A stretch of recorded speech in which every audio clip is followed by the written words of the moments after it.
You've all heard of Joseph Campbell's hero's journey, and while I'm not a fan of his soup me, Finny, I do like his approach to storytelling and character change. But Andrews, this writing outline is old, boring, and generic, just like your channel. How will I ever write a best-selling story with this outdated outline? You're so stupid. I hate you. Dislike. Well, hold on just a second, my real-time Jingle Blaster, because while the hero's journey seems like an antiquated piece of writing advice, one with dragons, princesses, witches, and knights in shining armor, it still served as the hefty backbone for one of this century's greatest heroes, Finn from Adventure Time. Mathematical! Finn, you're terrible at math. That's why today we're going to break down how Finn's path to maturity matches the hero's journey, where it diverges from the traditional trope to make the show fresh and unique, and how you can apply the same tricks and concepts to your own writing. So, let me show you how it's done.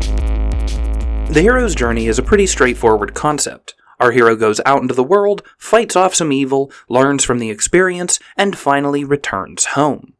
This isn't dissimilar from coming-of-age stories or early myths of heroes and gods, but for Finn, his story isn't just about defeating evil or saving princesses. Instead, it's about his growth through the seasons, showing the audience a boy's life as he comes to better understand what it means to be in love, to be a friend, to fight evil, and to be a real hero. The trick for you as a writer is to take a recognizable structure like the hero's journey and kerfuffle it into something spiffy. I have a free plot planner down in the description if you want to follow along with this next part, because now we're going to look at how we reimagine this classic story type into something new. I can shake 'em, my fanny, I can shake 'em, I can. I'm a tough tootin' baby. Tropes and clichés are just like flowers and chocolates when dating. If you don't give them to your imaginary girlfriend, she's gonna be confused and leave because she thinks you don't care.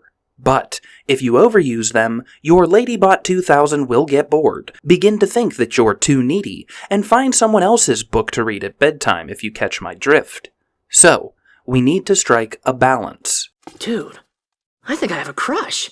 Think of tropes and clichés as your rock bottom. Not in a living in my mom's basement kind of way, but in a this is a stable starting place sort of way. Audiences recognize tropes like the princess, the wizard, quests, magic, and the boy with his dog. This shows our audience the type of story they're watching. It gives them something familiar to hold on to before showing them candy people, a bass-playing vampire, or the world's most terrifying guardian angel. So, Adventure Time has all these familiar qualities of a coming-of-age myth, but then tweaks them on a world scale, which will be the focus of the next video, and also the hero scale. Finn is the White Knight in training, the monomythic blonde-haired boy who exists for no other purpose than to save old ladies from fairies, kiss princesses, and steal money from giants. These are traditional tropes of the hero's journey, but Adventure Time approached them in a goofy and unorthodox way. Princesses were everywhere in the form of hot dogs, gum, gas, and hotter gas. The old lady was a predatory elephant, and the monsters were anything from barns with exposed butt cheeks to my high school teacher reincarnated as a cat. I have approximate knowledge of many things. In your own writing, you can take your tropes down a dark path, a satirical one, or anything in between. A path where the damsel in distress is the man in charge, the wise sage is a bumbling drunk, or the white knight has already failed his mission to save the world. Your job is to take what people already know and twist it into something unexpected. Looking at Adventure Time, let's consider that, originally, Finn faces no existential threat, no inner turmoil beyond boom-booming on a leaf, no need to grow and develop as a hero or person, much like Beowulf or Prince Charming. He's just a boy with his dog, helping a princess save her kingdom from zombies, old men, or hearts with high cheekbones. But once the audience develops a solid grasp of the strange and familiar parts of Ooh, the writers expanded beyond the tropes. After we understood Finn as a traditional hero on his journey, the time came for our hero to leave home. PB, I was in love with you! As the series progressed, 2 episodes marked the switch where Finn finally left his childhood and began a path towards the strongest hero in Ooh, Mortal Folly and Too Young. This was the first time Finn was fighting for more than glory or fun. It was the first time his romantic love for another character was what pulled him through, rather than playing with a jiggler, or refusal to let his friend become a fart from Jersey Shore. It also became the first time Finn was challenged by more than just a monster, but also the desire to be loved by a girl his own age. Like any other hero's journey, Finn crossed into a new part of his life. Not simply a call to adventure, but a call to mature. Fighting wasn't simply for fun anymore, it was necessary to keep the people he loved safe. Additionally, he went from a boy who merely served a princess to a young man who felt love towards that same princess, struggling with new feelings and feeling lost in a relationship he thought he understood.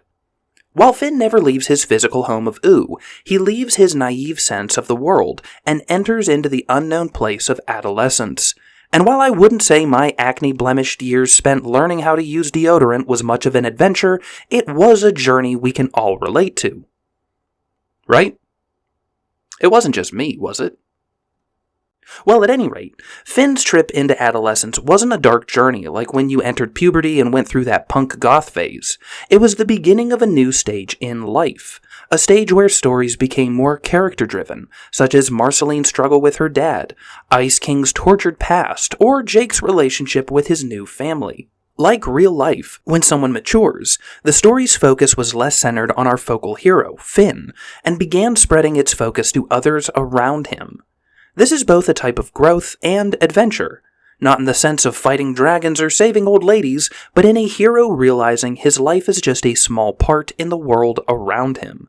Finn grew gracefully at times and painfully at others, learning that his fun and colorful world still had dark truths about it. The perfect people he adored as a child had flawed pasts. The friends he relied on needed his help too. And the monsters he fought for so long had been fighting their own demons all along. Finn was no longer this boy solving mountain-sized problems with a sword. He was becoming a young man, conscious of the world and people around him. At this stage of Finn's story, not only do we see a change in attention to Finn's allies as he leaves his childhood, but the show also shifts its focus on his trials and temptations. Dungeon crawls became existential enlightenment, while battles with monsters became struggles with abandonment, mature love, or identity. Finn's struggles become less and less about things that can be beaten with a sword, and more about those things that must be overcome or endured over and over again, like mortgage payments and taxes. In your own writing, consider how a journey or challenge can be more than literal. All stories should have a focus on a hero's inner turmoil equal to that of their outer world. So consider how story tropes apply to your character's internal struggles. The hero's journey revolves around self-discovery, and Finn's journey follows this path and his discovery of the world around him. The paths run parallel. If writing fantasy stories, show your audience what the magic reflects about the hero's way of life. Is it carefree? Is it cyclical? Does it exist to hinder or heal? In a myth, can you show your audience how the way a hero lives creates their legacy, good or bad, eternal or temporary? When writing horror, can you show more than darkness and monsters? Can you show what your hero is truly most afraid of, and what it means to not only escape death, but live a meaningful life beyond fear? It'll be okay, dude. After a hero has left home, after growth, success, and hard-won battles, there comes a point where that hero needs to look inward. After several run-ins with the Ice King, Hunts and Albadir, and the Lich, Finn eventually had to face his own inner demons and insecurities. If we're looking at old-school stories, this can be a friend's betrayal, like in King Arthur, or a hero losing emotional control, like in the Black Cauldron, or in a man with a bowl cut diving into the roots of a tree to discover his greatest fear, like in Star Wars. If we look at your teenage years, this was learning that girls don't like Call of Duty, and that eating Tide Pods was a bad way to make friends, unless those friends worked in the ER. Adventure Time took several approaches to this dark night of the soul, where Finn confronted his father's abandonment, the loss of his mother, his immature sense of love and relationships, most dramatically, his relationship with himself.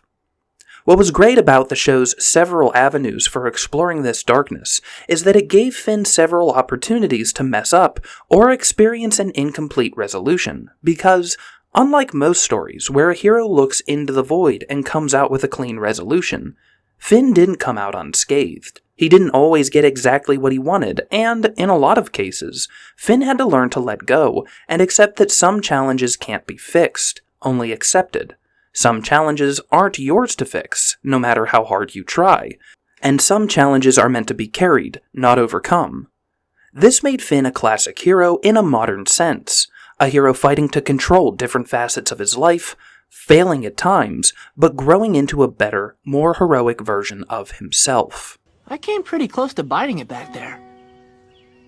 I never would have gotten out of there without your singing. After 5 years, it's time for our hero to come home. This looks different for every hero's journey. For Finn, this was a bittersweet moment in the series finale, one that emphasized the end of an era in Ooo more so than its hero's return to a place of careless ease. Finn's return is represented in the destruction of the treehouse, essentially destroying his childhood safe space and my fantasy home project when I finally hit the lottery. Our hero's return is also represented by Fern's remnants serving as the basis for the next treehouse, showing both that Fern had grown, but also that a part of Finn would live on through the next tree. But truthfully, Finn doesn't return home until what I consider the real finale, Together Again. In the original series, the world of Ooo had its own story, one with wars and gods and this magical wiener. It was a lot. The world was huge and had a lot of story threads to tie up. But one of the biggest things in storytelling, and write this down, is that the bigger the scope of the story world, the smaller the scope of the emotion. The episode, Come Along With Me, was about tying up the story world, and was so big that it didn't have a whole lot of room left for our hero's return home, our hero's story of a boy and his dog. Together Again is the true journey home for our hero. It's the opportunity to return to what mattered most, not renown, strength, wisdom, or any of the other major lessons Finn had spent several lifetimes learning. Instead, what mattered most was a return to one of Finn's most fundamental characteristics, the undying love he had for his brother. In your own writing, identify what it means to return home for your hero. This return can be physically coming back to a place, but it can also be emotional, spiritual, or psychological. It all comes down to the type of story and the type of change you want to emphasize in your hero. If you want help on plotting that hero's journey, I have a free worksheet down in the description. For Finn, for this modern take on a classical hero, the emphasis was on family, and that after everything in life, the most important part will always be the adventure you go on with the people you care about most. Thanks for watching, guys. If you're interested in another hero's journey, my book is available on Amazon. Don't forget to subscribe for part 2 of this video coming out in about a week, and until next time, keep writing the best stories possible.